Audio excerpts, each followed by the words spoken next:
À Genève, chaque année, plus de 5000 adultes sont mis au bénéfice d'une mesure de protection, soit parce qu'ils se trouvent dans un état de faiblesse ou de détresse psychique, ou qu'ils n'arrivent plus à gérer leurs affaires. Et sur ces 5000 personnes, plus de la moitié sont prises en charge par le service de protection des adultes. C'est donc un service important auquel la Cour des comptes a décidé de consacrer une mission. Depuis 2016, une importante réorganisation du service de protection des adultes, le SPAD, est en cours.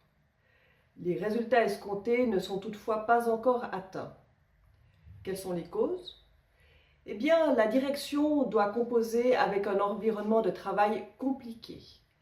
Elle a tout d'abord les contraintes budgétaires.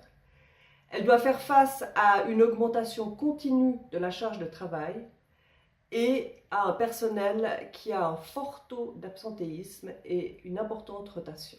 En plus de ces difficultés, le service doit continuer à absorber un flux de dossiers toujours plus important.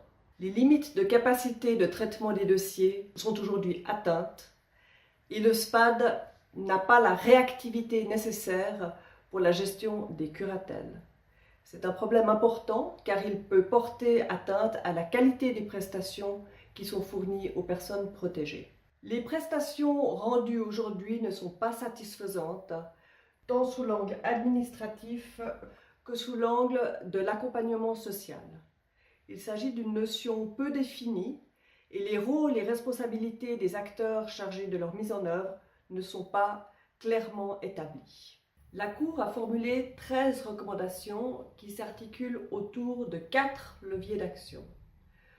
Ceux-ci ont pour objectif, tout d'abord, d'optimiser le traitement des dossiers en augmentant le flux des dossiers sortants et en essayant de limiter le flux des dossiers entrants. Deuxième objectif, c'est que le service soit apte à gérer des urgences sociales. Et enfin, dernier objectif important, le service doit dégager le temps nécessaire à l'accompagnement social qui est indispensable pour favoriser le retour à l'autonomie. À cet égard, il est important de souligner que 45% des personnes protégées ont entre 20 et 50 ans. Et donc, on peut espérer un retour à l'autonomie pour un certain nombre d'entre elles. Les 13 recommandations de la Cour ont été acceptées par le département de la cohésion sociale.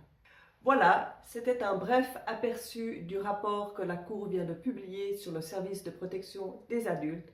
Je vous remercie, Isabelle Terrier, magistrate à la Cour.